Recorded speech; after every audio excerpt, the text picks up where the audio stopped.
ঝিনাইদহ উপজেলাকে মাদকমুক্ত করার লক্ষ্যে সর্বস্তরের মানুষের অংশগ্রহণে মাদক বিরোধী র্যালি ও সমাবেশ অনুষ্ঠিত হয়েছে।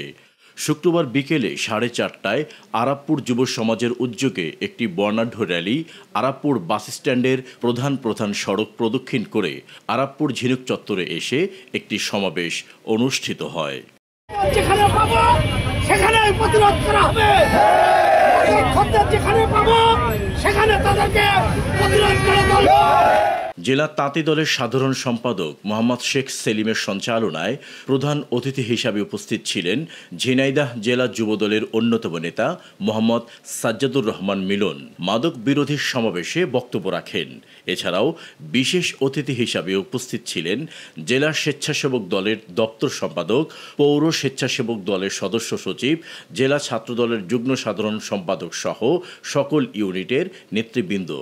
হাসিনা সরকার তাদের ফেলিয়ে, তাদের নেতাকর্মী ফেলিয়ে এসে একা একা পালিয়ে ইন্ডিয়ায় চলে গেছে এবং বাংলাদেশে রেখে গেছে তাদের স্বৈরাচারী মাদক সেবীদের, যারা সারা বাংলাদেশে এই মাদকের ফয়লা ঘটিয়ে এই দেশকে একটা নৈরাজ্য সৃষ্টি করার পায়তারা করছে।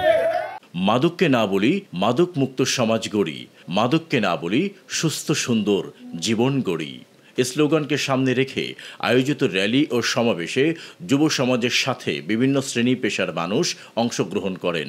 বক্তারা বলেন, স্থানীয় তরুণ সমাজ দিন দিন ধ্বংসের দিকে ধাবিত হচ্ছে। অনতিবিলম্বে মাদক ব্যবসা বন্ধে আইন শৃঙ্খলা বাহিনী সহ প্রশাসনের আরও কঠোর ভূমিকা নেওয়া জরুরি। সমাজ থেকে মাদক নির্মূল করতে হলে প্রশাসনের পাশাপাশি পরিবার, শিক্ষা প্রতিষ্ঠান ও সমাজের সর্বস্তরের মানুষকে সচেতন হতে হবে। সদর উপজেলা সহ ঝিনাইদহ জেলাকে মাদক মুক্ত করার অঙ্গীকার ব্যক্ত করেন বক্তারা এবং এই আন্দোলনকে আরও বেগবান করতে সকলের সহযোগিতা কামনা করেন।